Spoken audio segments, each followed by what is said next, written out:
उद्या हळद आणि आपण चालू केलं आज चालू का इकडे जेवण बनवतात म्हणून इकडे पण चालवतात आणि बाकी सगळ्या टाकीचं पाणी बोलतात. चाय दे, नवरीबाई चाय घेऊन चाय येतात. द्यावा पटापट आहे. चाय देता नवरीबाई लय चाय दिलं थांब. बस नामदेव का माडाचे नारळ काढतात बघा.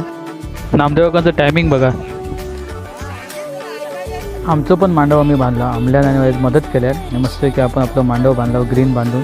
अक्षता चव्हाण मेकअप आर्टिस्ट, मेकअप आणि मेहंदी दोन्ही पण करता. अक्षताच्या हातावर मेहंदी काढता. 4 तास लागले मेहंदी काढू. रेश्माबाईंकडे आज केळवण होता. बघू शकता चिकन, रस्सो, दही, आमरस, पापड, बटाट्याची भजी, पुरी आणि घावणे आणि भात मस्तपैकी असं जेवण. पप्पून मेहंदी काढल्या म्हणून बाबला त्या का भरवता हातान जेवण.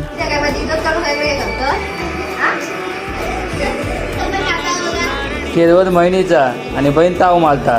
ब्लॉग आवडला असेल तर लाईक करा, शेअर करा, कमेंट करा.